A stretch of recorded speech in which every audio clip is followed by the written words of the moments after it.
أعوذ بالله من الشيطان اللعين الرجيم بسم الله الرحمن الرحيم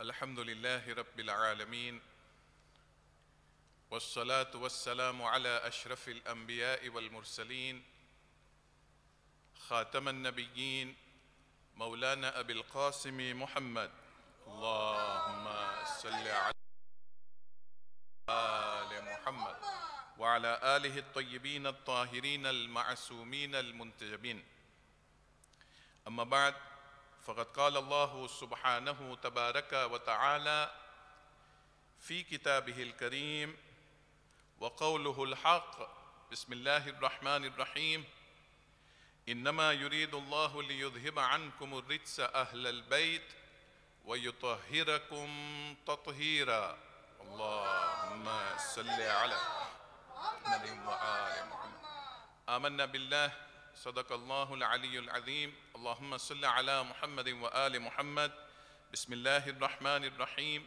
رب اشرح لي صدري ويسر لي أمري واحلل عقدة من لساني يفقه قولي إن الله وملائكته يصلون على النبي يا أيها الذين آمنوا صلوا عليه وسلموا تسليما اللهم صل على محمد وآل محمد.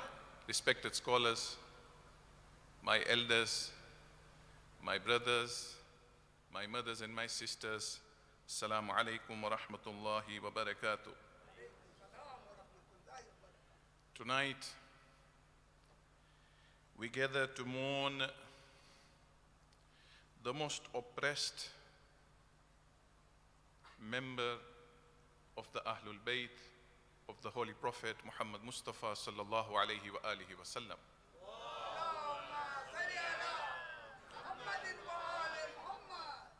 If not more, then surely Imam Hassan al-Mujtaba salawatullahi wa salamu alayhi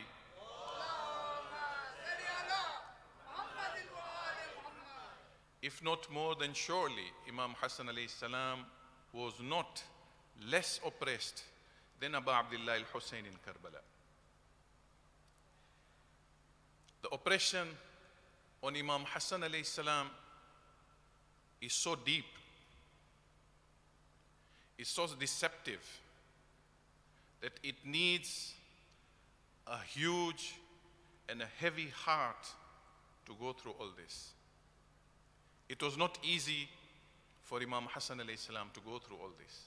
Tonight, let us send our condolences to the Imam of our time, Imam Zamana, Imam al-Mahdi, Ajjalallahu Farajahu Sharif. Allahumma salli ala Muhammadin wa ali Muhammad. Whenever we hear the name of Abbas alayhi salam, there's something that comes up in our minds. And when that thing comes in our minds, our eyes well up with tears. Because Abbas alayhi salam, we remember not only in the way he was martyred, not only in the way his arms were cut off or chopped off, not only because he went to Furat and failed to bring water for Janab Sakina and the kids, but also because of his firm loyalty to Imam Husayn alayhi salam, where he abided by that order of Imam Husayn alayhi salam that you are not going to fight, Ya Abbas. For you, there is no fighting. You want to go, you go with the arrow. I will never allow you to go with the sword. This is exactly what has happened to Imam Hassan alayhi salam. This is exactly how Imam Hassan alayhi salam contained himself with the greatest of intensity, that he had to contain himself. He was not allowed to lift his sword and go to war with Muawiyah. Our tears and our grief are more intensified when we read the history of Imam Hassan alayhi salam. Remember one thing, whatever we hear from here and there, and at times we read which books that are not authentic, we come to this statement, Imam Hassan alayhi salam was the quieter of the two. Quieter of the two means compared with Imam Husayn alayhi salam, Imam Hassan alayhi salam was quieter. Imam Hassan alayhi salam was somebody who was more patient, who was somebody who had more tahammul. It is not true. These two characters, personalities were on the same level.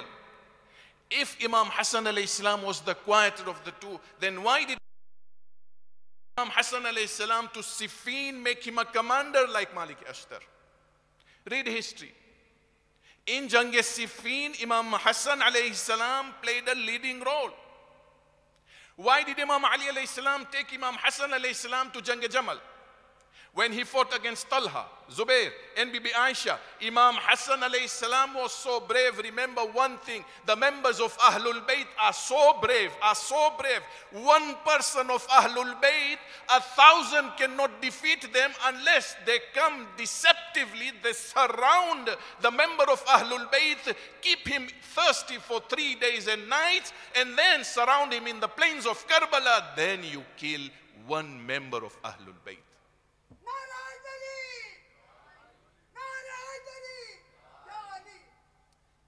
These were the members of Ahlul Bayt. These Hashmis were the most feared. They were fearless. They fought their battles fearlessly. When it is jihad, they go for jihad. But when it is peace, they have to make peace. Why nobody questions this, that the Holy Prophet made peace at Hudaybiyah? The Holy Prophet had so many wars. There was Badr, there was Uhud, there was Khandaq. Why nobody asked this question? Why did the Holy Prophet do peace at Hudaybiyah? There was a major treaty at Hudaybiyah. The Holy Prophet did it because circumstances prevalent at that time forced the Holy Prophet to go into a peace treaty, which was the most logical conclusion for that event. Otherwise, war at that event would have been detrimental to the growth of Islam. That is why the Holy Prophet did peace. In the similar fashion, Imam Hassan alayhi salam did peace. But let us see more, and we go to the build-up to that peace so that we can understand the circumstances that led to Imam Hassan's making peace. Before that, Salu ala Muhammad wa ali Muhammad. In order to reach there, let us first see the qualities of Imam Hassan alayhi salam. But in doing that, let us keep asking this question. If instead of Imam Husayn alayhi salam, on the plains of Karbala, Imam Hassan was there, for example, if history had required Imam Hassan to be there on the plains of Karbala with Habib ibn Madahir, with Muslim ibn Awsaja, with Zuhair ibn Qayn, if Imam Hassan alayhi salam would have been there, what would have happened? Would he have done peace there? Of course not. History says, in Sulh Hassan, Sheikh Radi states, no one was more like the Holy Prophet than Imam Hassan alayhi salam in form, in manners, in nobility. He had all this form, he had all these manners, he had all this nobility of the Holy Prophet. Coming on the plains of Karbala, if Imam Hassan was there instead of Imam Husayn alayhi salam, and if his character was so similar to the character of the Holy Prophet, the public would have seen that this is now the Holy Prophet coming himself to fight on the plains of Karbala. Today we would not have been saying Labbaik ya Husayn, probably the whole world would have been saying Labbaik ya Hassan. Salu ala Muhammad wa ali Muhammad. Can't differentiate between Hassan and Husayn. The resolve, the courage, the nobility, the patience, the justice, the compassion, all that, and the bravery and the courage was so similar between Imam Hassan alayhi salam and Imam Husayn alayhi salam. Trust me, this is not an exaggeration. This is exactly what I'm giving you from the historical accounts, from the historical books, that there was no difference between Imam Hassan alayhi salam and Imam Husayn alayhi salam. That is the reason. Why am I saying that? Go back to history when the Holy Prophet was alive. See what he said when Ahlul Kisa were called. One by one they came. Janabe Imam Hassan alayhi salam was the first one who entered under the cloak with the Holy Prophet in Kisa. Then Imam Husayn alayhi salam came. Janabi Hassan was equal to Imam Husayn al-Islam in Tahara. Janabi Hassan al-Islam was equal to Imam Husayn al-Islam being the Ahlul Kisa. Imagine or remember Mubahila. When Mubahila took place, did the Holy Prophet take only Imam Husayn al-Islam? No. He took both. Abna'ana was Imam Hassan and Imam Husayn. Both on the same level. When the Holy Prophet was doing sajda, was it being prolonged only because of Imam Husayn al-Islam? No. There are several incidents when the Holy Prophet himself prolonged his sajda because Imam Hassan al-Islam was sitting on his shoulder and he was told, prolong this sajda. How many times the Holy Prophet, he himself lifted Imam Hassan al-Islam and kept it. It is there. How many times you see that the Tathir ayah that has come, the Holy Prophet announced it and kept on saying on the door of Bibi Fatima Zahra alayhi salam, Assalamu alayka ya ahla bayti. When he said ya ahla bayti, who were there? Imam Hassan was there, Imam Husayn was there. Both were there. Both of them you can't differentiate. You put them on a mizan, that mizan is equal. That is why Hassan wal Husayn, Sayyiday Shababi Ahlil Jannah, they are equal. The youths of paradise, the leaders cannot be one. The leaders are two. If it is Hassan, then it must be Husayn. If it is Husayn, then it must be Hassan next to Husayn in the house of Jannah, inshallah. Sallu ala Muhammad wa ali Muhammad.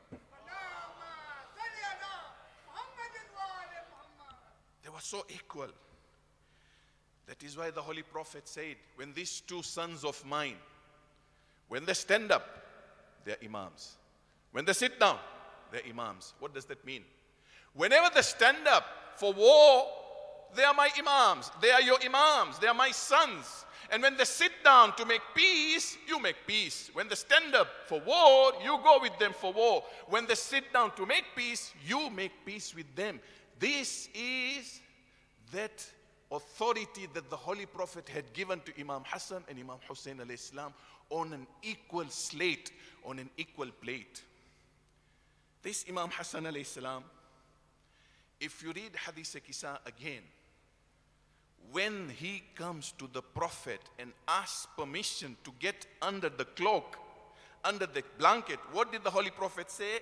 وَعَلَيْكَ السَّلَامُ يَا وَلَدِي وَيَا صَاحِبَ حَوْضِي قَدْ أَذِنْتُ لَكَ. Read it, contemplate on it, think about it. And upon you, the Holy Prophet says, peace upon you, O my son, Ya waladi, my son, you are like me. If people want to see me, they have to see you. Hassan, you are like me, my son. And you are the master of the fountain, the master of Kawthar. I have given you permission to come in. Now Imam Husayn al-Islam comes. What does he say? وَعَلَيْكَ السَّلَامُ يَا وَلَدِي وَيَا شَافِعَ أُمَّتِي. O Husayn, my son, I have given you the authority to do shafa'ah of my followers. And O Hassan, I have given you the authority to be the master of the Kawthar. Now where does this Kawthar come from? That Kawthar is in that Hadith Thaqalain, when the Holy Prophet says, I have left behind two weighty things, the Holy Quran and the Ahlul Bayti Itrati. You shall never go astray if you hold the Quran and Ahlul Bayti until you come to the Hawd of Kawthar. I will be waiting there and Hassan will be the master of that Hawd of Kawthar. Sallu ala Muhammad wa ali Muhammad.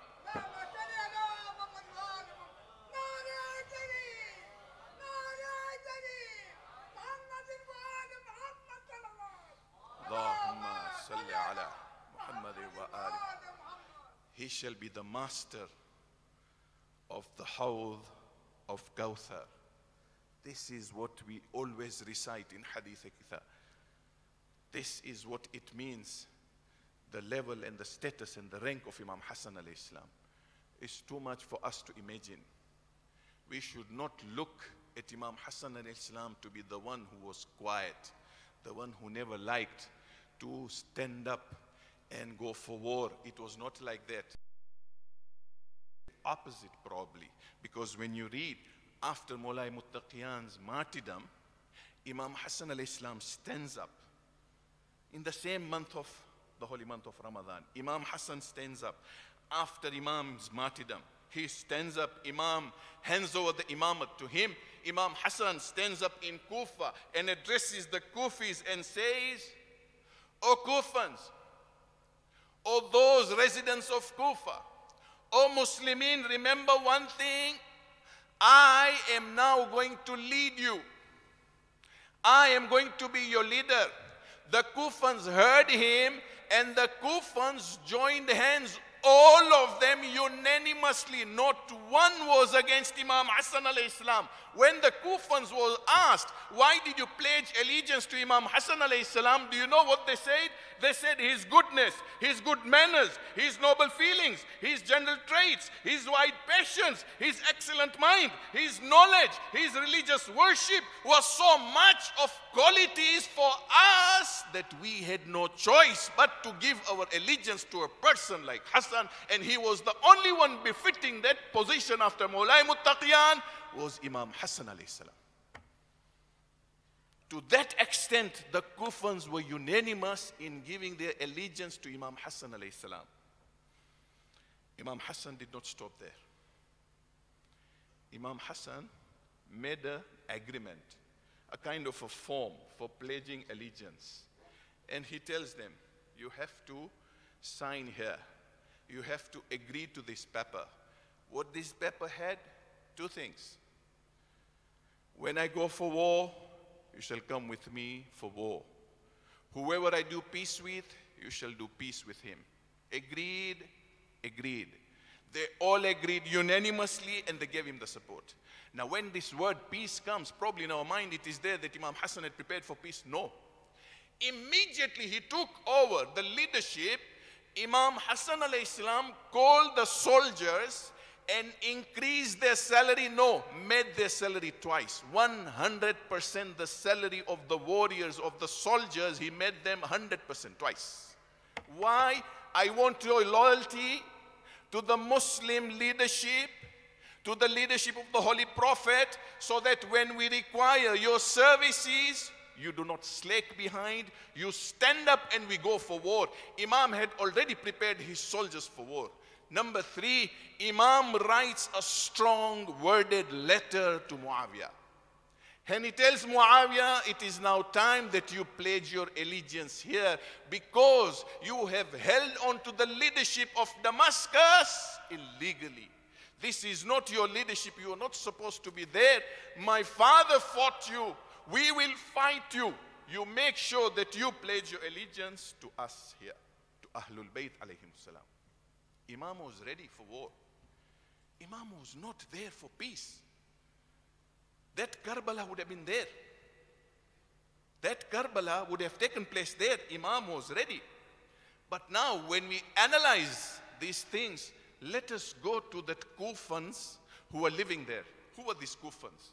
There were 4 major groups in the Kufans who lived there. 1, there were the Umayyads. The Umayyads gave their bay'at to Imam Hassan, but secretly they had leanings towards Muawiyah. Muawiyah was a Bani Umayyah. They had secret communication with Muawiyah. And they used to like Muawiyah. They were in Kufa, Muawiyah was in Sham, but they gave their allegiance to Imam Hassan al-Islam. Now think how that allegiance is. And the leading members of this group of Bani Umayyah were the 2 sons of Talha. You remember Talha? In Siffin, Talha in Jamal, the same Talha. And one great actor of Karbala called Umar Sa'ad. He was there. He gave his allegiance to Imam Hassan. Now you can imagine what kind of allegiance we're talking about. 2, there were the Kharijites. Who were these Kharijites? These were the Kharijites who separated from Mawlai Muttaqiyan in Siffin. When the crunch of the matter came that now the war is almost over, they left Imam Ali alayhi salam. These Kharijites had their own Islam. They thought they are Muslims. Wallah, they thought they are Muslims. And they wanted Islam to be like theirs. The way, what they used to do, they wanted Islam to be what they used to do. They were just their own Islam. They thought this is Islam. And they were not Muslims. If you open any book of fiqh or jurisprudence, you will see from all the kuffar, one of them is Kharijit. Kharijit were not Muslims. And leading in this group, who was it? Shimr Dhil Jawshan. Shimr was there in Kufa giving bay'at to Imam Hassan alayhi salam. We can think what kind of people we are talking about. This was a huge group. This was not a small group. Third, there were the doubters. These people who doubted everything. Either here, tomorrow there. Day after here, day after there. They were not people stable on one path. They were doubting everything. The most dangerous members of a society, if you want to see, are the doubters. They can sell you for few pennies and shillings. These doubters, you can never rely on them. These doubters are yours today, tomorrow they are against you. They were easily confused by the Kharijits in Kufa. Very easily taken sway by Kharijits. Fourth group, Hamra were the hard nuts. These ones were all to do with war, jungly type. These were totally jungly type. These individuals comprised of such people who later became the most ruthless police force in Kufa. After Imam Hassan al-Islam, they became the most ruthless police force in Kufa until Kufa was known as Kufatul or Kufat al-Hamra. To that extent, people were scared. In the midst of all these four groups, Imam still had a few Sahaba. One was Habib ibn Madahir. One was Hajar al-Kindi. One was Muslim ibn Awsaja. They were there, but very, very few compared to all these numbers. Now let us go ahead. Imam is preparing for war. Imam had already written to Muawiyah. Muawiyah was not going to pay allegiance. But at the same time, remember one thing, Ahlul Bayt alayhimus salam can never be the aggressors. They will never shoot the first arrow. They will stay back. They will only lift the sword when it comes to defense. They will never attack any enemy until that time comes. And that is why on the day of Ashura, Umar Asad said, please record it in history that I am the first person to shoot an arrow and start this war. He was boldly saying that. He had the audacity. It was not Imam Husayn al-Islam there. Here also Imam Hassan al-Islam was not the one who has started the war. No, it doesn't mean that he was prepared for peace. No, he had prepared for war, but he was not going to start war. He was only preparing himself so that they are not taken by surprise with the advancement of Muawiyah, because Muawiyah was never going to pay allegiance. But Muawiyah was a master of deception. The greatest trickster of his time. In leadership, his name was Muawiyah. Nobody could beat him. That is why Mawlay Muttaqiyan always used to tell him, Muawiyah, if I, Ali bin Abi Talib, would use your tactics, then remember one thing, you could never have won against me with your deception. But I have the fear of Allah subhanahu wa ta'ala. I can never use deception like you do. Muawiyah, when he used to go to Medina, he used to go with sacks in his pocket, sachets full of gold coins. And he comes on his horse in a grand manner. And then he throws those sachets. He said, this is lakum, lakum, take it. Just enjoy it. This is for you. Imagine what would the public do. Shukran ya Amir, shukran ya Amir. They were so fond of him because he used money each and every place. And money today, all of us, or many of us, astaghfirullah, if not all of us, can be swayed. Money is a big thing today. Everywhere on this earth, you want your way out, money buys your way out. You want your way in, money buys your way in. So many places we go, it is the same thing. The only difference is the price is different. Some places 1,000 shillings is enough, or 1,000 pounds is enough. Some places 1,000,000 pounds or 1,000,000 dirhams. Depending in the situation, depending on the people, the price is different. Muawiyah was a master of this. He knew each and everyone's weakness. He used to take advantage of that weakness, and he used to pay big sums to ensure that he remains in that leadership. Muawiyah, with his trickery, sent people to Kufa to spy on Imam Hassan al-Islam and to try to kill him. They didn't succeed, alhamdulillah. But Muawiyah never gave up. What he did, he prepared an army and advanced towards Kufa. Imam Hassan alayhi salam knew now that the time has come. Imam had prepared his army. And from his army, there were 40,000 soldiers that Mawlai Muttaqiyan had specially prepared for when he was in Kufa as the head, 40,000. Out of these 40,000, some joined the Imam, and a total of 20,000 troop Imam prepared to fight against Muawiyah. It's very important what happens in these circumstances. There is somebody called Ubaidullah ibn Abbas, Imam Hassan's cousin.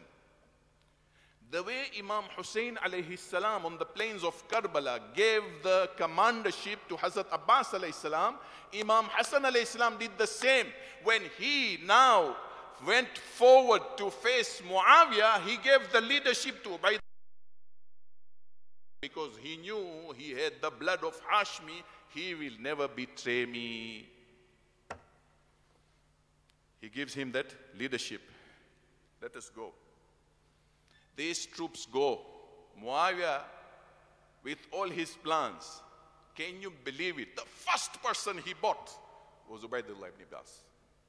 This cousin of Imam Hassan alayhi salam was the first who was sold with the money that Muawiyah had sent. He bought him. He removed that army or made that army useless, because the troops and the army now started running here and there. The two places where this army was stationed was Madain and Maskan. Both the areas Imam Hassan alayhi salam started losing, because the second trickery that Muawiyah used, he started telling the public that I have signed peace treaty with Imam Hassan alayhi salam because he wants peace treaty from me, so I have signed it. Now what do we do? Finished.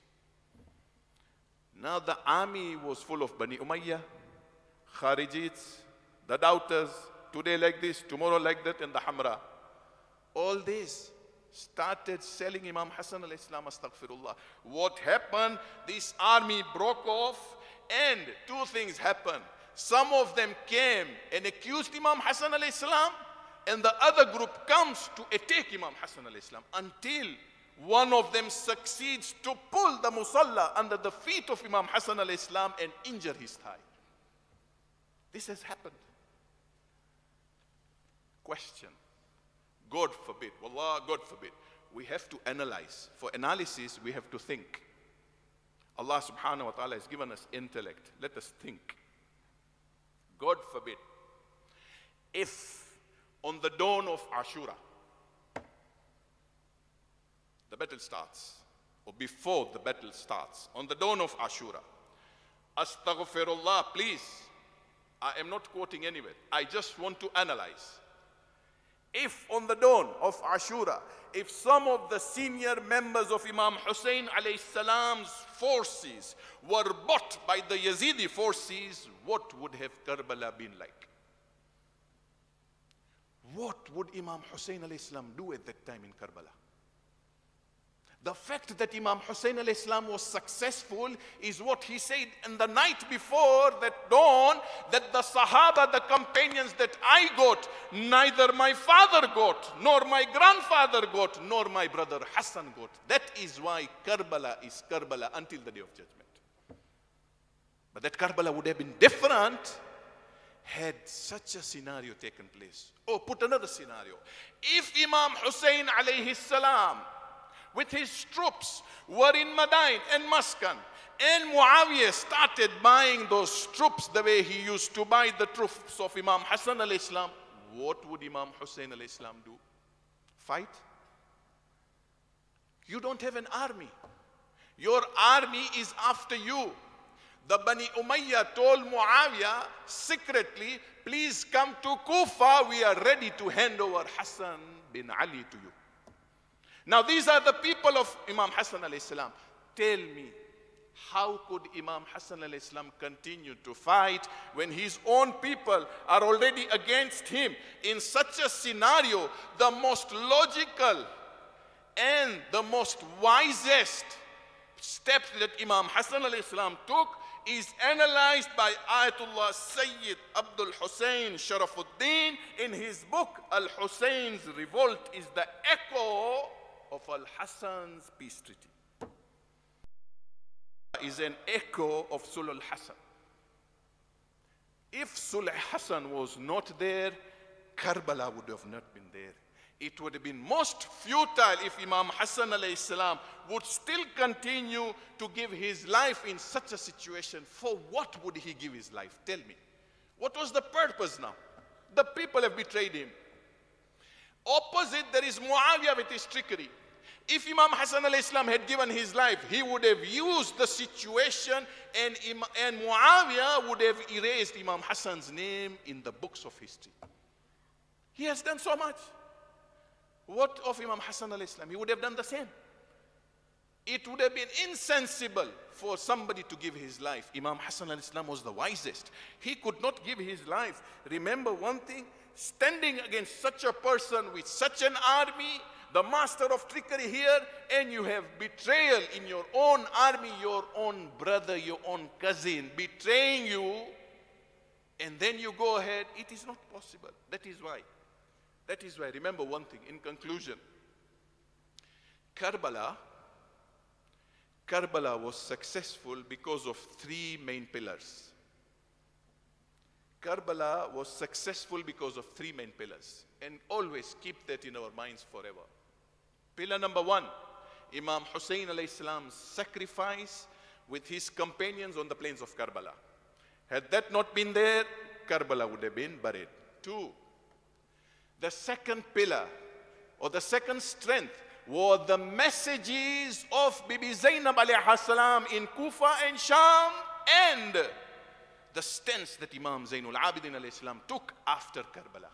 Otherwise, Karbala erased. Third, Karbala was successful because Imam Hassan alayhi salam did peace treaty on that day. If Imam Hassan alayhi salam did not do peace treaty, today we would not have been sitting here wearing black clothes crying on Imam Husayn alayhi salam in Karbala. Not possible. History would have changed everything. Islam would have been buried. Two things always remember for Imam Hassan and Imam Husayn alayhi salam. If Yazid was exposed, it is because of the sacrifices of Husayn alayhi salam. If Muawiyah was exposed with his trickery, it is because the sulh or the peace treaty of Imam Hassan alayhi salam. Sallu ala Muhammad wa ali Muhammad.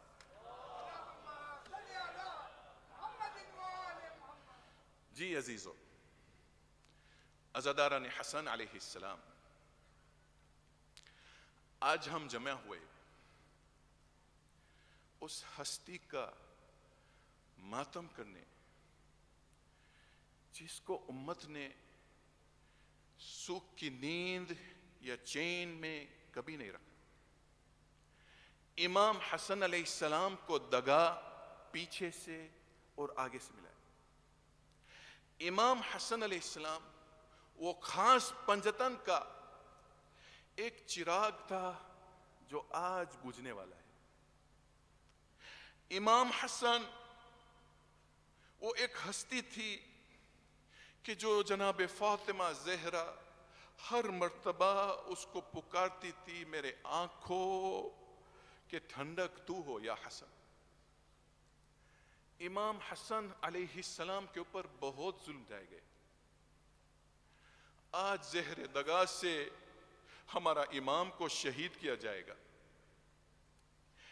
इमाम जब शाम में थे तो मुआविया ने कहीं मर्तबा इमाम को जहर के बिना शहीद करना चाहते थे, मगर हर मर्तबा नाकाम रहा और इमाम को जहर नहीं दे सका। मगर एक मर्तबा जब इमाम मदीने में थे तो मुआविया ने रूम का बादशाह को लिखा और उसको ये भेजा कि मुझे एक जहर दे जो सबसे खतरनाक हो, और ऐसा जहर कि इंसान क्या कोई भी पहलवान भी एक कतरा भी ले वो भी नहीं बचेगा। ऐसा जहर इमाम हसन के लिए मंगवाया गया। कहां से? रूम से। इतनी नफरतें थी कि उन्हें तसल्ली नहीं आई ये कभी जहर लेने को। اسپیشل زہر منگوایا کہاں سے؟ روم سے. اور اب سوچنے لگا یہ زہر امام حسن کو کیسے دیں گے. تو معاویہ نے سوچ کر اس کو ایک عورت ملی جو اس کا جو کیلکولیشن تھا، ایک عورت تھی جو یہ کام کر سکتی تھی، اور اس کا نام تھا جودہ بنت اشعث. معاویہ نے مروان کو بھیجا مدینہ، اور مروان کو بولا، اس کو کہہ کے یہ بتایا کہ مروان جوہدہ کو 1,00,000 درہم کی لالچ دے اور یزید کی بیوی بننے کی لالچ دے، اور اس کے بتا کہ امام حسن علیہ السلام کو زہر دینا ہے. بس وہ دن آیا سفر میں. امام حسن علیہ السلام روزے دار تھے اور گرمی شدت کی تھی، گرمی کا موسم تھا. افطار کا وقت آیا. جوہدہ بنت اشعث وہ جو زہر اس کو ملا تھا وہ زہر دودھ میں ملا کے امام حسن علیہ السلام کے سامنے رکھتی ہے. آپ اندازہ لگائی روزے دار کتنی پیاس ہوگی آج، کیونکہ گرمی کی شدت بڑھ گئی تھی اور سامنے پیالہ ہے دودھ کا جس میں زہر ہے.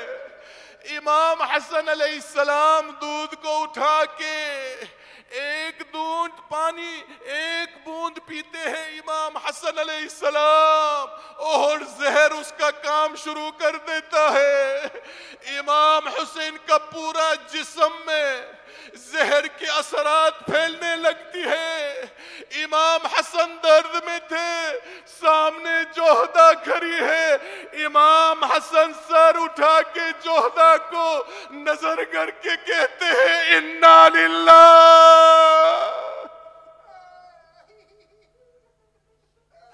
انا للہ و انا الیہ راجعون. جوہدہ نے پوچھا کہ کیوں یہ الفاظ نکلتے ہیں آپ کے منہ سے؟ امام نے بتایا جوہدہ جہاں تو مجھے بھیجنا چاہتی ہے وہاں مجھے جانا ہے. امام حسین کو خبر ملتی ہے کہ بھائی کی طبیعت صحیح نہیں ہے. امام حسین فوراً بھائی کے پاس آتے ہیں.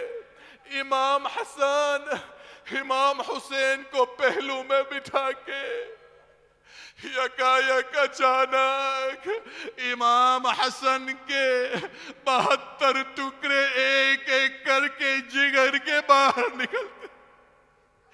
امام حسین بھائی کو دیکھ کے زار و قطار رونے لگتے ہیں. معلوم ہے امام حسن نے امام حسین کو کیا بتایا؟ یا ابا عبداللہ لیس یومون کیومک یا حسین. اے میرا بھائی حسین، تمہارا جیسا دن جو عاشور کا آئے گا وہ کسی اور کو ایسے دن نہیں ملے گا. اے حسین تو اکیلا ہوگا، 30,000 کی فوج ہوگی. حسین تیرے ساتھ اہل حرم ہوں گے، چھوٹے صحابی ہوں گے اور بچے ہوں گے. حسین الغرض امام حسن علیہ السلام وصیت کرتے کرتے امام حسین کو بتاتے ہیں بھیا حسین میں چل بسوں تو ہم کو نانا کے پہلو میں دفن کرنا. عزیزو یہ ایک جنازہ ہے جو گھر سے غسل و کفن کے بعد جب نکلتا ہے اور نانا کے روزے کی طرف جاتے ہیں تو واپس آتے ہیں. معلوم ہے کیوں؟ تیروں کی بارش امام حسن کے جنازہ پر. یہ جنازہ واپس لے آتے ہیں، تیروں نکال کے واپس تیار کر کے جنت البقیع ماں کے پہلو میں دفن کرتے ہیں. امام حسین کو شاید امام حسن جنازے سے پکار کے یہ عرض کرتے ہوں گے بھیا حسین ہمیں تو غسل ملا، کفن ملا، دفن ملا میرا بھائی، کربلا میں تو اکیلا ہوگا اور تیرا لاش پامالی کی سبب بنے گا۔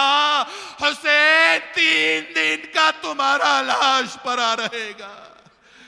ماتم حسین